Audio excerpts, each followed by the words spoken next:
All right, mate, time to dissect the Caulfield Cup.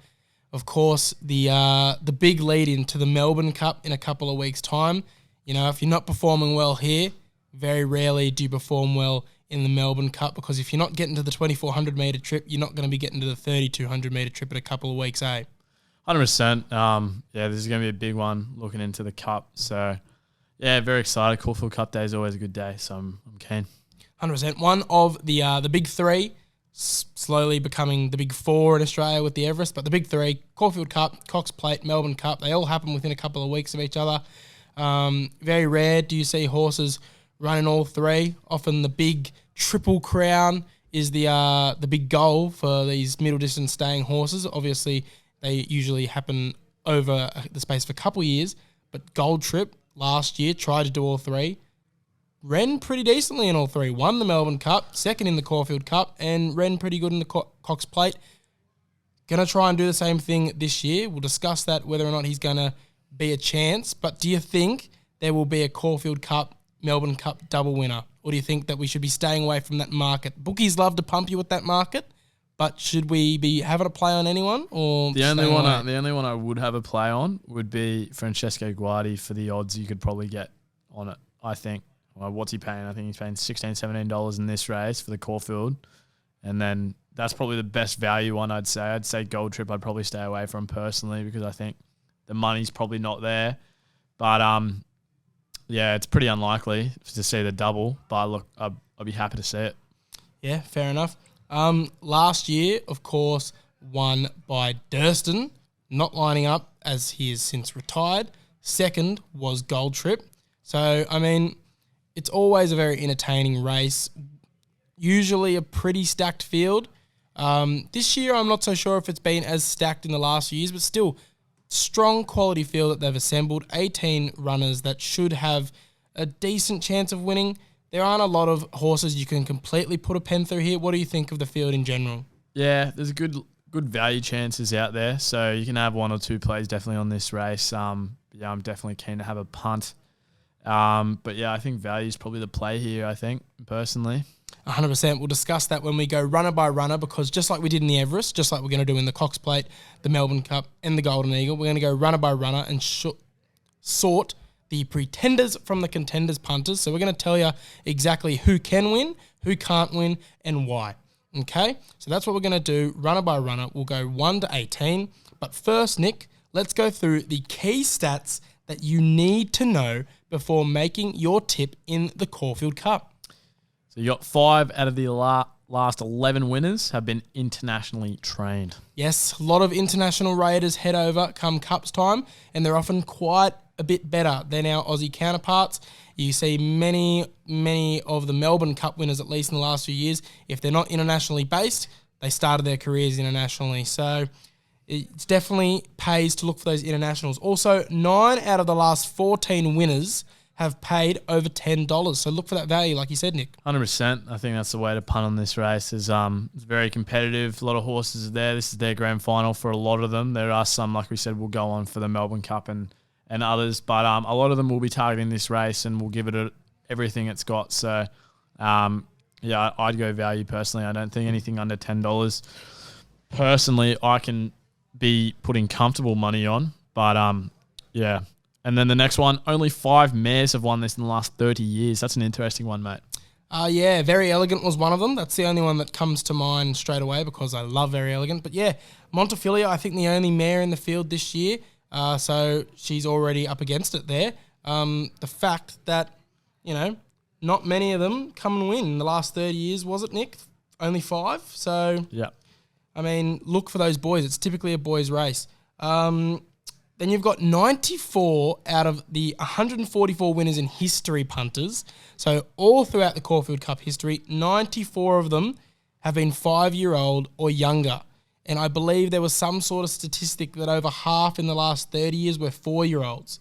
So definitely look for those younger horses. Maybe it's the fact that they're younger and they're stronger. They got a bit more zip to them to try and run out those long distances with the fresh legs compared to the old boys still kicking around at 8 and 9 years old. Who knows? But typically history says this is a young horse's race. Yeah, it is interesting because a lot of this field is sitting at majority of it sitting at 5 years and over. So it'll be interesting to see. So 100%. 9 of the last 20 winners have jumped from barriers 10 or wider, including 4 out of the last 7. Yes, and another barrier statistic, Barrier 1's never produced a Caulfield Cup winner. Usually, Barrier 1's one of the more popular barriers. It's the quickest way home, punters, but not always the case in the Caulfield Cup. And the last one, mate, a horse has not won carrying over 58 kilos in the last 50 years. Yes, when digging through for this stat, I had to go all the way back until horses were determined by stone. Not kilos and grams, by stones, mate. That's how long it's been since a horse has won by carrying over 58 kilos. Because, you can say quite often they don't get that large of a weight, but there is one horse in the field this year over that weight with 58.5 kilos. Gold Trip, the field favourite. So something you have to take into consideration. 58 kilos, they get up. They do. Like, there's been a fair few of them in recent years that get up at the top weight, but because, in a handicap, top weight is the best horse, as Gold Trip has been throughout his last few handicap races. He still gets up because he's the best horse in the race. But it might be 500 grams, the difference, but history says they don't come along around very often, 58.5 kilo winners. So Gold Trip is already up against it with that stat there. So it's very interesting to take those stats into account. Of course, with horse racing on the day, anything can really get up if the luck goes their way. But if you're more of a superstitious punter, if you're more of a like to go with the trends and the stats, those could be interesting for you. But now it's time to go through runner by runner, and we start with the number one horse in the field. Like we mentioned, we've already discussed him a little bit if he's got a chance to be winning on Saturday and go on to win the Melbourne Cup double. It's Gold Trip. 100%, mate. What a cracker to start with, I'd say. Look, it'd be crazy to go pretender. I'll say contender to save my ass, but yeah, it's got a chance, a good chance to win. I think it's obviously it's Turnbull win, really suits. But the interesting one here is Mark Zahra has booked in without a fight early, as they thought Gold Trip was going to the Cox Plate. So he's locked in without a fight. So you got a new jockey on board who we thought was going to be Huey Bowman. It was meant to be Hugh Bowman. All of a sudden, Ben Melham jumps on board. Ben Melham has jumped on and then replaced him, which I think is not a positive in my mind. So, look, I'll cover myself and say it's a contender, but wow, I've got a lot of reasons to go against it. That's for sure. I'm gonna stay away from it personally at the price at $6. I'll probably go out a little bit, I assume, once I see. But yeah, 58.5 kilos with Ben Melham on board, who's definitely not one of the better jockeys in Melbourne. Don't get me wrong, he's a good jockey, but there's better. There's better out there. There is better jockeys. Heaps out there. And I just don't see him riding Gold Trip to a win, and I'd love to be proved wrong at the 58.5 kilos. Yeah, there's already a lot going against him, no matter the late jockey kerfuffle that was there. He's still planning on going to the Cox Plate apparently, but Caulfield Cup was not really on the agenda until late, and then that's where that whole thing with Mark Zahra not being on boards happened. Hugh Bowman not booked all of a sudden. Ben Melham on, 58.5 kilos, doesn't come around very often. It's an interesting one. You said $6. My screen's showing me $4.80, which is very short for such an open race, no matter how good he is. I will say he definitely is a contender. If you watched his Turnbull run, you'd know he's a contender. Anyone with a pair of eyes could say he is the top staying seed going into this Caulfield Cup, Cox Plate, Melbourne Cup run, because I think that's probably the best performance I've seen from a horse all year. It was just super, super impressive. He just waited for his moment to pounce and absolutely went on with the job. I'll get you the exact margin here, 1.8 lengths, but I mean, it seemed like bigger in the end, quite honestly. But yeah, geez. Definitely a contender, but at the price, I wouldn't be getting on him. I would be hoping that he maybe drifts on the day, hopefully. But yeah, a contender, but not a bet. And you'll see that come up a couple times with horses that I'm going to be going through. Without a fight next, Nick. Sorry, I'll just update. You are right, $4.80. I just went and checked double on my phone. I think RaceNet has just given me the wrong bookie to start with. So $4.80 is probably your main price, but yeah, that's definitely even more of a reason for me. But we'll move to Without a Fight. It's contender or pretender, mate?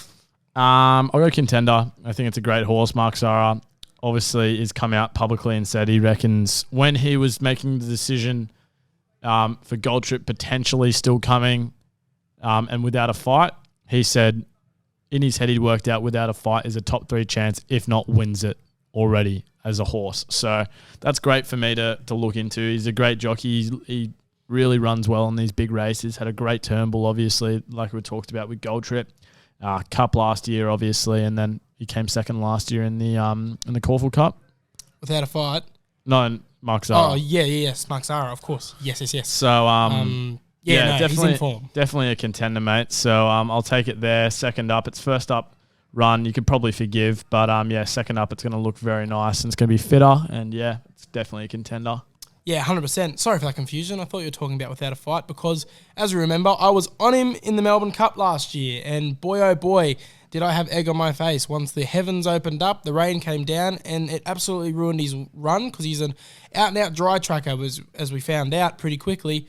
Went to the Winter Carnival in Brisbane, absolutely pissed in a few runs, showed us what he can really do, really impressed me. I decided I was going to follow him wherever he went, followed him into the Underwood, strong run without placing, just found himself stuck on the fence, didn't get to the outside till about the 200-metre mark, which is where he really started to lengthen. Looked like he had a lot left in the tank. So up to the 2,400-metre distance of the Caulfield Cup looks awesome for him. And of course, like we said, Mark Zahra in ripping form. He knows how to get it done in races like this. And the fact that he ends up on Without a Fight compared to Gold Trip, no matter the kerfuffle that it happened to cause it, I think he is a leading contender, if not the leading contender. So I'm very confident Without a Fight should be there in the finish. Contender for me. As we go to the Japanese Raider, Nick, Beret Cup. And I don't know a lot about this horse because I don't know a lot about Japanese racing, but I know that Japanese horses are very much so proven in the Caulfield and Melbourne Cups, and they've even taken out a few of the additions in the last 10 years. I believe 2 in the last 10 years have been Japanese horses coming over here first up. So what are your thoughts on Breakup? There's not much that I know about it, and it's I try to do some research on him, but not much I can really find. It's it came from what I can see from its form. Its last 3 runs weren't too red hot. The first one, first up, was probably its best, so it looks like it runs best at the first up. It's run some long distance out there, so it's running at the 3,000, 3,200. So he'll get the trip, which is critical. He'll get the trip, which is a good sign if you want to look there, punters. But I think this might be a bit of fitness going into the Melbourne Cup for me. So, I can't entertain a bet personally. I'm gonna, I don't know, pretender. I'll just go with that. Label him pretender. Yeah, there's not too much for me to go off where I can have a bet confidently, so I'll go pretender. Yeah, I'm gonna tentatively go contender. He's probably right on the fringe for me. I've looked into him. They say out there that he's probably, a better chance in the Caulfield than he is the Melbourne because, of course, Melbourne, even more international raiders come over, and the likes of Vauban, who is the favourite for the Melbourne Cup. Some say that Breakup, good enough to beat this field, not good enough to beat the likes of Vauban. But Damien Lane seems to be very confident on him. The trainers reckon that they said we're here to win both cups, and we're confident in both of them as well. Yeah, wow. So the camp is very confident. I'm going to have him as a contender purely because it's Damien Lane. Damien Lane, he loves a Japanese horse, and he loves riding in Japan. They love him in Japan, so I'm not surprised that he's booked here for a Japanese raider. So he has the experience riding those sort of horses, and I think it's pure jockey to get him over the line here. Like I said, he might come out and blow them away because I don't know a lot about him, but to say he's a contender in my mind is purely because I know Damien Lane's one of the best in Australia. He's one of the best international jockeys to go over to the likes of, England, Hong Kong, Japan, and get the job done over there. So, yeah, $8 to $8.80 each way. I don't know if I'll be betting on him, but I think I'm going to have him in the exotics. I think he'll be nice and strong late and potentially find his way in there, and he's a winning chance slightly. He's right on the fringe for me. As we move to Montefilia, like we said, mares don't often win this race. The last one was very elegant a few years ago, but only 5 in the last 30 years. You got Blake Shin on board. Was meant to be Nash Rawiller, but I believe either Nash has been suspended or something of that nature to take him off late, which means Blake Shin gets the ride, which, I mean, is not an upgrade, it's not a downgrade. It's probably, you're going from one of the best jockeys in Sydney to the best jockey in Melbourne currently. So what are your thoughts, Nick? Pretender or contender? It's tough because last start was tremendous. It was such a good run. It was great. But the one before that with Just Fine going behind them, you look at that kind of form and you think, oh, is it good enough to win a Caulfield Cup? I'm going to give it a go after its last run. I thought I was really impressed with its last run. And some of the stats do kind of point towards her if she wants to get it done. So Montefilia is going to be a contender in my eyes at $14. This is going to be my first pretender of the field. She is the uncatchable horse in my mind. Whenever I'm on, she flops spectacularly. Whenever I'm off, she does what she did last start and comes out and smashes them. I mean, she's come fourth in this race, the last 2 editions. So clearly she gets the trip. Clearly she can hang with the best of them.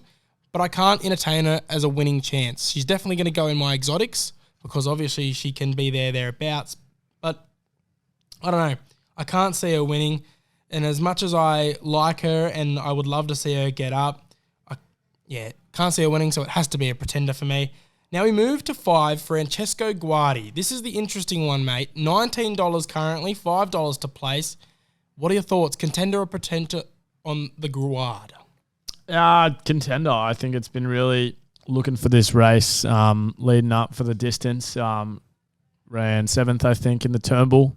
Wasn't too bad.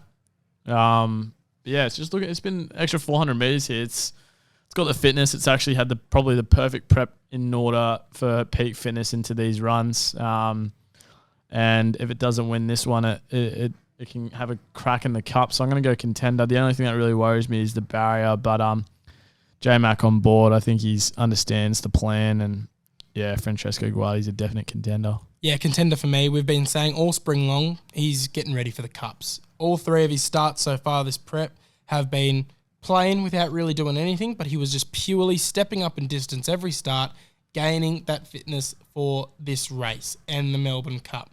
Okay? That's purely what Waller's been doing. I don't think he's been sent out to win in any of those races. J-Mac jumps on board here. Last time J-Mac rode him, Moonee Valley absolutely stormed in last year, and that's when Waller went, I probably should have paid up for the Melbourne Cup because he probably wins it. So J-Mac knows this horse, and he gets down to 54 kilos punters. That's significant because J-Mac hasn't had to ride that light in a while because he's been good enough to only pick up rides at 56 kilos and above. He hasn't needed to ride light because he's been in so high demand by the big stables. He can ride at whatever weight he wants. He'd be able to rock up any given day and say, I'm only riding 60 kilo chances. And, the stables would be like, all right, mate, done. So the fact that he's gotten down in weights to be able to ride this horse tells me that he's confident in its abilities because he wouldn't do it if he didn't want to. 100%. So definite contender. I think he'll be pretty strong late. And at $19, the price, he's definite each way value there. We move on to just so I talk about it, he's blown out to $21. Even more value there for your punters if you like him. He's into 20 plus. Westwind Blows, number 6. Okay, this is the one that I said last start was a bit of X factor about it, considering it had some good form lines in Europe. Paddington, one of the best horses in the world, according to those who are the experts when it comes to talking European racing, comes out and comes second behind a very gallant Gold Trip in the Turnbull. So, Nick, contender or pretender for the Jamie Spencer-ridden West Wind Blows? Contender. Looked amazing in the Turnbull. Loved its run. Second place, I wasn't nothing too fault. Definitely the best horse behind Gold Trip there. Gold Trip was insane, don't get me wrong. But, wow, what a run from West Wind Blows. So, can't complain here. I think it's a genuine contender. It's probably my best short price horse, in my opinion. The one best horse under $10, I think, for a betting point of view, would be West Wind Blows, in my opinion. Fair enough. I think this horse can win punters, but I wouldn't be betting on him. Again, like I said with Gold Trip, I think he's unders at $6. Just like Gold Trip's a bit unders at $4.80 in such a wide race, $6 for this horse when he hasn't won above 2,200 metres. He also needs to find a way to turn the tables on Gold Trip. But he does get a bit of a weight swing there. He drops a couple kilos off the Turnbull while Gold Trip jumps up in weight, so maybe that helps. But, I mean, you think about it. Gold Trip was a $5 fave here, $4.80, sorry. West Wind Blows only $1 extra, considering the fact that Gold Trip was lengthening at the end of that Turnbull. West Wind Blows was starting to maybe tire down a little bit. At least that's how I looked at the race. 4.5 kilo difference, but I think the fact that he's drawn second barrier, he'll get that easy lead. He'll dictate the race, plus that 4 kilo swing is what brings him into it. I think that's the only reason he can turn the tables, which is why I have him as a contender. But at $6, no. No bet. Winning chance, yes, but bet, no.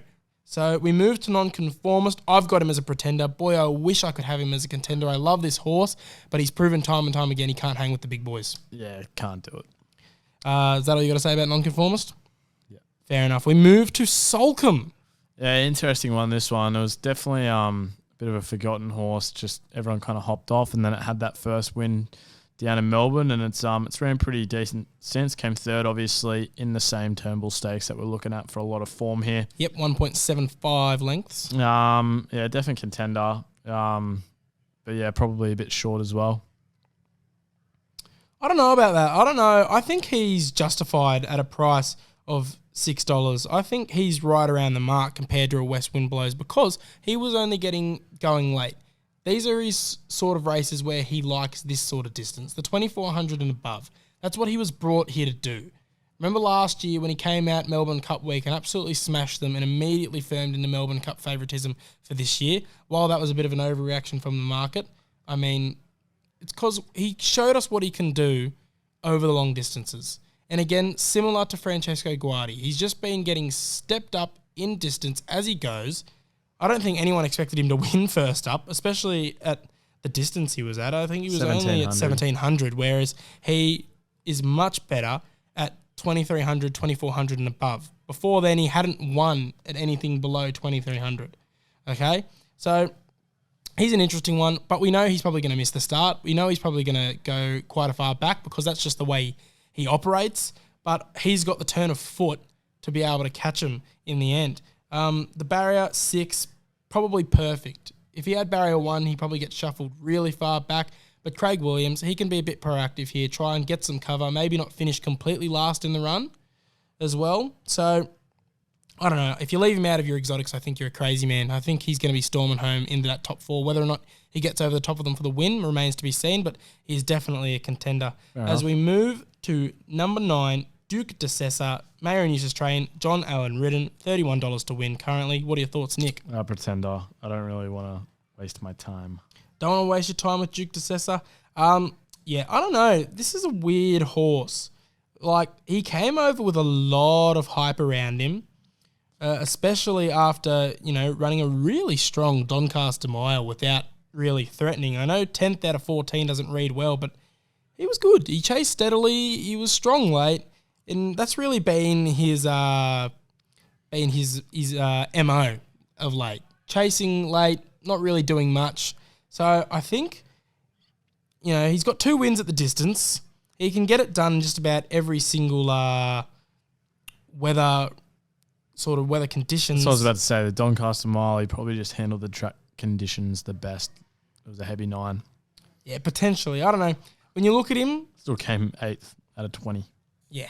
I don't know. I reckon pretender, but he's probably one of the pretenders that if he gets up, just about the whole industry is going to be like, oh, he was the forgotten horse. You're going to find about 20 people who are like, I was on, I'm a genius. Didn't you know that he ran these times behind this horse? He was always winning. But yeah, we move to Huyamal. Timmy Clark on board. Gay Waterhouse trained. Here's an interesting one, mate. I've got him listed as a contender. What have you got him listed as? I've got him as a pretender. I just don't see how he can win a Caulfield Cup. He's coming from, he's a good horse. I do love him, but I just don't see how he can come out here and win a Caulfield Cup. I just don't think the form lines read too well. It's Montefilia. It's like, I was already edgy on Montefilia, and I've given Montefilia a chance. So yeah, me and you've done the opposite here. You said she can't do it, Montefilia, but Huyamal can do it, and I say that's a fair enough call. Yeah, so I'm going to go Pretender. It's a fair enough call that I'm saying the form behind a Pretender could potentially win a Caulfield Cup, but we know he's going to get the distance. He's won up to 2,800 metres. We also know that he's probably going to go to the front. So if we end up with a track that prefers that on-pace horse, he's probably going to find himself there. He'll probably be top of the midfield, back of the leaders, if not right up there with them. So I don't know. Every single one of his runs, apart from that last one, has screamed wanted more ground. Yeah. So I think maybe the fact that he's up to 2,400 now could really bring the best out of him. But yeah, he's another one where I think slight contender.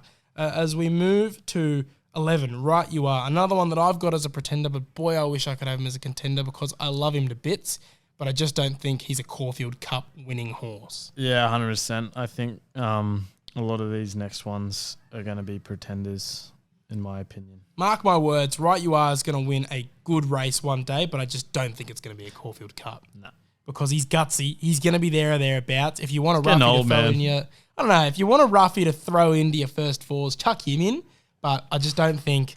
That's ballsy, man. Like you can't say that about every horse. I don't know. Finished, 8 lengths behind Gold Trip. It's too old, man. Oh, fair enough. 7 years old. We move to a mystery. Now, this is the interesting one here.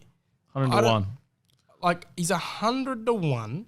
Bro, you are backing every horse I'm here. not backing him. I'm saying he's a pretender, but I want to get your thoughts on why he's 100 to 1, considering he won the Geelong Cup last year by a nice margin as well, over 2,400 metres, of course, and then came second behind Gold Trip in a Melbourne Cup. I know he's fallen off a bit of a cliff lately, but I mean, considering he's a Melbourne Cup placed horse, a bit weird he's 100 to 1, don't you think? Yeah, he's definitely a roughie.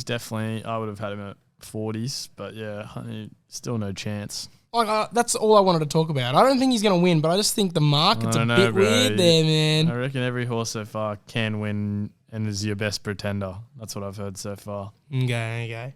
Goldman, Linda Meach on board, Waterhouse and Bot trained. No. I want him more in a Melbourne Cup than a Caulfield Cup. That's all I'll say. Pretender here, he's more of a bet in the Melbourne. Okita Sushi, I hope I'm saying that correctly. Another international raider coming over. Karen McAvoy on board. $27 to win currently. What are your thoughts, mate? I reckon this is one of your better roughie chances, in my opinion. 51.5 kilos always benefits. Giving me a bit of Animo vibes for the Cox Plate couple of years back, probably 2 years now. Carrying those feathers. Yeah, it's big. In a big race like this, it makes some ground, that's for sure. So, it's one at the distance. If you really want to have a real value play punters, I'm going to go contender, $34 chance, sushi. The sushi roll. Jeez, if only Darren Flindell called in Melbourne, the call he'd come up with for a horse called Okita Sushi would just be fantastic. I'm with you as well. I reckon he's probably one of the better roughies that you could, if you're looking for some money. Wait on. Which one? Sushi, Duke, all of them. Literally all of them. I have not said they're all good roughies. Come on, man. Whatever, bro. What about Fame? I'll let you talk about Fame because I know it's one of your favourite horses as well. It's not one of my favourite horses. It's got a chance, apparently, punters. Nah, no chance here. Pretender. I don't see how a horse that was finishing 4 lengths off the likes of a Carini, as well as 5 lengths off an Ain't No Deal Done, would be winning a Caulfield Cup. Very strange that he even gets a run here, I think. 150 to 1 for a reason. I think it's just a Hail Mary play from Moody. Thoughts, Nick? No chance. Bois de Jante. Nope. I feel good for Winona Costin getting a Caulfield Cup ride. I don't think she'll be winning, but good on her. Like, that's really cool to see. But, Bois de Jante not winning a Caulfield Cup. 50.5 kilos. Gee, very lightweight. But shouldn't be threatening these big horses. Spirit Ridge, 17th horse in the field. 50.5 kilos. Thoughts? I had him as a contender before last weekend off the Just Fine form because, really challenged Just Fine in a Metropolitan. Like, only got the bob of the head in the end, did Just Fine. Also challenged Military Mission in the Newcastle Cup. Once Military Mission got up, I was like, yeah, okay, Spirit Ridge is really starting to come into it for this Caulfield Cup. And then Just Fine came out and fell flat on his face. Yes, Just Fine did come to the end of his prep. He's off to the paddock now. No Melbourne Cup for him. But still, the form doesn't read as good as it was going to be if he ran strongly in that race. So, yeah, pretender now, but definitely has form lines that looks good on paper, but I don't think it'll measure up in the end. As we move to Valiant King, 18th horse, the last of the horses before we get into the one emergency. What are your thoughts? 50 kilos, always a positive, punters. $18. Look, you can entertain a bet, but I don't think it's going to win. So I'll go pretender. But if someone came up to me and told me they're on Valiant King, I would shake their hand and say, fair enough. If you read into it enough and you really believe, I can see why. But personally, I think there's better chances, so I'll go pretender. I'm going to say contender here. Just like every other horse in this race. Funny, man. I think I've only beaten contender on like 5 horses, man. All 5, right, 6 bro. horses. All right, man. 50 kilos, peanuts. Jamie Carr, she's very out of form, but if she's going to, run her way back into form, what a way to do it in a Caulfield Cup. The barrier, I don't love it. As we mentioned, it's never produced a winner. But, I mean, if you look through the form lines, again, I don't know a whole lot about European racing. But I do know that Desert Hero was considered a very strong Melbourne Cup chance before they confirmed he wasn't coming. And then Vauban is, of course, the Melbourne Cup favourite currently. This horse finished within a length of both of them in 2 separate starts and over the 2,400 metre distance. So if he is matching it with 2 of the best horses in Europe that were considered top Melbourne Cup chances to come over here. I know there's an 800 metre difference there, Caulfield and Melbourne Cup, but it was over the 2,400 metres here. Surely that is really strong form lines to bring in here. And at 50 kilos, charging late, I would not be shocked in the least to see him get up. So I think he's probably my top international chance at $18, did you say the price was? Yeah. Considering those form lines, I reckon he's the best international chance in the race. And then United Nations, mate, thoughts? It's not going to get a chance. Needs a scratching to get in, which you don't think really happens. And if it got in, wouldn't be winning. The flux is moving pretty strong right now, punters. I mean, yeah, we're recording this just about half an hour, punters, after the barrier draws occurred. Glidey's gone out to 23. So money is being thrown around. Spirit Ridge is into 41. Money's being thrown around like crazy right now as everyone's trying to get on for the big prices. Pretty similar. Sushi's gone down to 27 from 34. Yeah, it's all pretty much sitting there. The Mystery's gone up from 90 to 100, so... The only big one I'm looking at, like you said, is that Guardi drift. 17's into 23. Maybe that's because of the barrier. Yeah, I'd say so. But and without a fight as well, is coming in. It's coming in from 9s into 750s now. Gold Trip's moving up and down. Yeah, Gold Trip's anywhere from 480 to 520. So I mean, if you really like him, try and snag a 520, 550 if you see it. 550 is where I'd probably bottom price for him. But yeah, I don't know. So we've gone through, we've said who we think are pretenders. We've said who we think are contenders. So Nick, who is your top tip in the race? Where's your money going? I'm going the Guardi, bro. The Guard. Yeah, going the Guardi. Yeah, I spoke about it before. I think it's your best value play, $23 now at the moment. I'm probably going to go jump on that right now, punters. Pretty happy with that, to be honest. So, yeah, $23. Yeah, it's been really prepping for the Cups. Looking nice. Talking about it before. But it's going to be my tip for the Cup. Yeah, I'm going to go without a fight here. I said after the Underwood, follow it into a Caulfield Cup. It didn't get going till late because it got trapped on that fence. I don't think from that 7th barrier it should find itself on the fence here. I think it should sit amongst the midfield. Zara, like I discussed, knows how to get it done in these big races. He should just sit amongst the pack, pop him out wide late, and hopefully run over the top of him. And, you've got your 55.5 kilos compared to those other horses that'll be flying late, like your gold trips who are 58.5. So I think that weight swing really helps there. But yeah, without a fight, $7.50 to win currently, $2.60 to place. If you can get a slice of those 9s that went up about 15 minutes ago, if it drifts back out, make sure to get on. But yeah, I'm happy with the $7.50, $2.60 to place.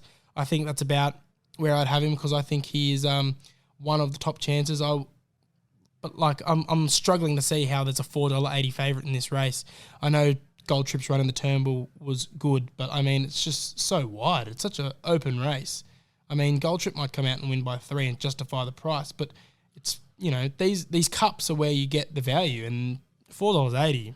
I don't know, man. Nah, not with me. Okay, as we did with the Everest, you almost got the top 4. You left out Private Eye though. Mate, I backed the winner. Don't. Okay. Come on, mate. You didn't back a winner all day. Yeah. Okay. True. Anywhere in the country, not one bet. No. Got on Amelia's Jewel, the horse he hated, and I lost. We'll talk about. We've already talked about it, but yeah. Sorry. Okay. Yeah. Back to it. Your top 4. Who's the first 4 horses over the line? Guardi, without a fight. Solcombe. And I'll put Sushi in there. Okay, I'm gonna go without a fight. First over the line, coming in second place will be Solcombe. Third place, the Guard. Go the Guard. And then fourth place, I will say the Trip. But I think him and Valiant King are gonna be bees dick close when it comes to 4th and 5th. I think those two will be charging home very late. And we'll get very close. Might be a photo finish for 4th. But yeah, that's my top 4. Cool. All right, mate. So is there any other plays along the cup that you want to have a play on? Or is just having the win each way bet on Francesco Guardi and the top 4 bet? Anything else that you like the look of? Maybe one for a place? Maybe anything else? Depending on the prices, punters, I might release something else if something goes in. But at the moment, I'm just sticking with the Guard. All right, fair enough. We'll remind you, punters, that if you want to get on our tips, make sure follow us on Dabble. We said it earlier in the show, but we'll just remind you, Dabble, Aussie-made bookie, changing the game of gambling right now. Link in the show notes. Download the Dabble app and use the code MOCSports when signing up to let them know we sent you so you can get on all of our bets in the Caulfield Cup and around the country on Caulfield Cup Day. And make sure when doing so, do so responsibly, think about what you could be buying instead, and set a deposit limit. Alrighty guys, that concludes our Caulfield Cup runner-by-runner analysis, sorting the pretenders from the contenders. If you liked it, don't forget to give us a like, share, and a subscribe on the YouTube. If you want to listen to the full episode of the podcast, which also includes a full rundown of this week's Randwick card, make sure to head over to Apple Podcasts and Spotify to check that out as well. And a big thank you to our sponsors over at Stridyl. Head to stridyl.com now to get shopping for some of the best available 2-year-old yearlings going around at the moment. Stridyl.com to get shopping today.